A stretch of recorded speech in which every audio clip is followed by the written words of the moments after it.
হরিদাস পাল যে আপনার কথায় দেশ চলবে? কিস মানুষ ভোটটা দিয়েছিল বলে আজ নেতাটা হতে পেরেছে। দেশ চলবে ভারতীয় সংবিধান অনুযায়ী। সংবিধান কারোর জন্য আলাদা নয়, যে কোনো কারণে সংবিধান সবার জন্য সমান। এখানে দিয়ে দিলাম, সংবিধানের প্রথম পেজটা একটু পড়ে নিন।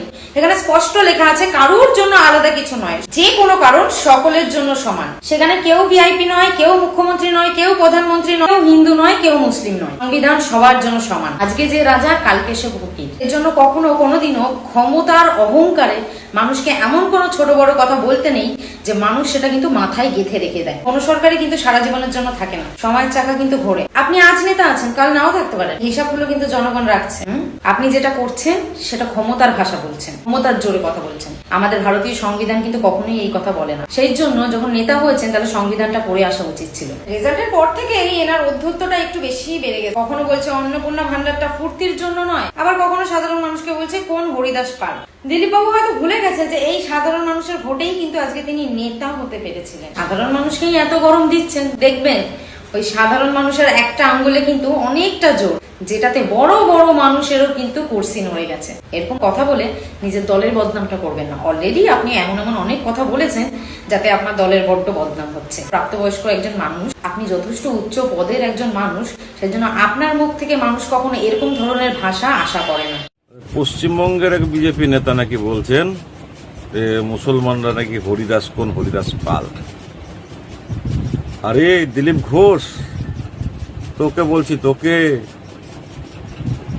তোর কে সাহস দিল যে সমস্ত মুসলিম সম্প্রদায়কে হরিদাস পাল বলার? তুই একটা অশিক্ষিত বর্বর, পেটে তো তোর বিদ্যে নেই, শিক্ষা তো তোর নেই, তা নাহলে গরুর দুধে সোনা পাস তুই? তোদের লজ্জা নাই? তোদের শরমও নেই যে এইভাবে একটা কোনো জাতিকে উদ্দেশ্য করে এভাবে তুই অপমান করতে পারিস? তুই কিসের রাজনীতি করিস? কিসের রাজনীতি করিস তুই? কি তোকে শিক্ষা দিয়েছে যে কোনো এক কমিউনিটিকে এভাবে গালাগালি করবে? তোর স্পর্ধা কত? তুই কে রে? তুই কে? এই মুসলিম সম্প্রদায়কে এই ধরনের কথা বলার অধিকার তোকে কে দিয়েছে? আগে উত্তরটা দে। তাহলে এপিজে আব্দুল কালাম সে হরিদাস পাল, তাই তো? সারা বিশ্বের মুসলিম তারা হরিদাস পাল। সেই হরিদাস পালদেরই পেট্রোল ডিজেল গ্যাস নিয়ে সারা ভারতবর্ষ চলছে। সেই হরিদাস পালকে না নিয়ে তো তোদের চলে না। তোদের পেটে শিক্ষা নেই। তোদের যে পার্টি, সেই পার্টি তোদেরকে এই শিক্ষা দিচ্ছে যে একটা সমাজকে তোমরা এইভাবে অপমান করতে? কে দিয়েছে তোকে এ ধরনের মূর্খ, আবাল, চন্ডাল, গাঁজাখোর? তোর মতো নেতা যদি ভারতবর্ষে জন্মগ্রহণ করে, ভারতবর্ষ শেষ হয়ে যাবে। প্রত্যেকটা সম্প্রদায় মানুষকে নিয়ে চলাই হচ্ছে আমাদের সংস্কৃতি। মুসলিম সমাজকে টার্গেট করাটা ছাড়ো। নিজের চরকায় তেল দাও, নিজের পার্টিকে তেল দাও, উন্নয়ন করো, মানুষ তোমাকে ভালোবাসবে। এই ধরনের কোনো গন্ধ রাজনীতিতে করতে এসো না, তোমাকে বলে দেওয়া হচ্ছে। ঠিক আছে? মুসলিম সমাজকে তোমরা এতই ছোট পেয়ে গেছো যে তুমি তাকে হরিদাস পাল বলে দেবে। পাকিস্তান চলে যাও, বাংলাদেশ চলে যাও নামাজ পড়তে। হ্যাঁ, তোর বাবার দেশ নাকি?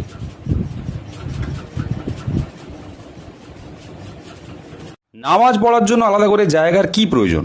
নামাজ পড়তে হলে পাকিস্তানে চলে যান, বাংলাদেশে চলে যান। না, এটা আমি বলছি না। এটা কে বলেছে খুব ভালো করে আপনারা জানেন। আমি আলাদা করে নামটার মুখে আনছি না, কারণ এইসব নাম মুখে আনলে সারা দিন ধরে মুখ থেকে খুব বাজে দুর্গন্ধ বের হয়। যিনি এই কথাটা বলেছেন আর যারা এই কথাটাকে সমর্থন করছে তাদের উদ্দেশ্যে কতগুলো কথা। আপনারা হিন্দু প্রধান দেশে থাকেন বলে মুসলমানদের নামাজ নিয়ে আপনারা প্রশ্ন তুলছেন।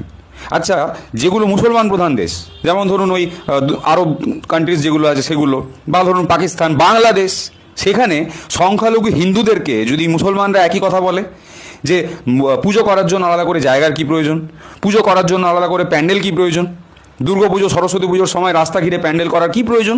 কোনো প্রয়োজন নেই। যদি বলে যে হিন্দুদেরকে পুজো করতে দেবো না, হিন্দুদের যদি পুজো করতে হয় তাহলে ভারতবর্ষে চলে যাও, এই বলে যদি এই সমস্ত মুসলমান প্রধান দেশ থেকে হিন্দুদেরকে তাড়িয়ে দেওয়া হয়, তাহলে ওরা আমাদের দেশে এসে কোথায় থাকবে, কি খাবে, কি পরবে? যে নেতা 50 লাখ টাকার গাড়িতে চেপে বলছেন মুসলমানদের নামাজ পড়ার জন্য জায়গার প্রয়োজন না প্রয়োজনীয়তা নেই, সেই নিয়ে প্রশ্ন তুলছেন, তিনি কি জায়গা দেবেন তার বাড়িতে, নাকি তার পার্টি অফিসে জায়গা করে দেবেন? আর কি খাওয়াবেন? গোমূত্র আর গোবর একসাথে মেখে? দেশের সংবিধানে আছে বলেই ভোট হয়েছে, দেশের সংবিধানে এই এমএলএর পদটা আছে বলেই উনি এমএলএ হয়েছেন। আর এমএলএ হওয়ার সময়ও উনি দেশের সংবিধানের শপথ গ্রহণ করেছেন, যে সংবিধানে সমস্ত নাগরিক, দেশের যারাই নাগরিক আমাদের দেশের, সে হিন্দু হোক, মুসলমান হোক, বৌদ্ধ হোক, খ্রিস্টান হোক, প্রত্যেককেই সমান অধিকার দেওয়ার কথা বলা রয়েছে। সেইখানে দাঁড়িয়ে উনি একদম ওপেন ফোরামে মিডিয়ার সামনে ধর্মে যাতে লড়াই বেঁধে যায়, মারপিট লেগে যায়, দাঙ্গা লেগে যায়, এই ধরনের কথা বলছেন, বিদ্বেষমূলক কথা বলছেন, যেটা নাকি বেআইনি, যেটা নাকি অসাংবিধানিক। কিন্তু এদেরকে পুলিশ গ্রেপ্তার করবে না। এই যে আমি এটা বলে ভিডিও করছি, হয়তো আমাকে পুলিশ গ্রেপ্তার করে নিতে পারে, এই কলিং বেল বাজলো বলে। নমস্কার দিলীপবাবু, মন্ত্রী হয়েছেন, সাংবিধানিক পদে শপথ নিয়েছেন, পশ্চিমবঙ্গের মন্ত্রিসভার মন্ত্রী হয়েছেন। জানেন তো দিলীপবাবু, আপনার প্রতি একটা জায়গা থেকে খুব সম্মান আছে যে আপনি দল বদলু নন। আপনি একটা দলের খারাপ সময়ে থেকেছেন, লড়াই করেছেন, আজকে আপনি শাসক দলের স্বাদ গ্রহণ করতে পেরেছেন অনেক লড়াইয়ের পরে, অনেক যুদ্ধের পরে। দিলীপবাবু, আপনি মন্ত্রী হয়েছেন, সাংবিধানিক পদে শপথ নিয়ে 1 মাস পার হয়ে গেছে না? বলছি, মাইনেটা, স্যালারিটা নিশ্চয়ই চলে এসেছে। ওই স্যালারির মধ্যে না ওই হরিদাস পালদের ট্যাক্সের টাকাও আছে দিলীপবাবু। তাহলে কি করবেন? আগামী মাস থেকে কি ওই মাইনের মধ্যে হরিদাস পালদের যে ট্যাক্সের টাকা আছে সেটা বাদ দিয়ে মাইনেটা নেবেন দিলীপবাবু? জানি না, বলবেন একটু। একটা সাংবিধানিক পদে শপথ নিয়ে ভারতবর্ষের সাংবিধানিক স্বীকৃত নাগরিকদেরকে হরিদাস পাল এই শব্দটা ব্যবহার করা যায় কি না ভেবে দেখার অনুরোধ থাকলো দিলীপবাবু। তাই বলছি, আপনার প্রতি সম্মান আছে অনেক।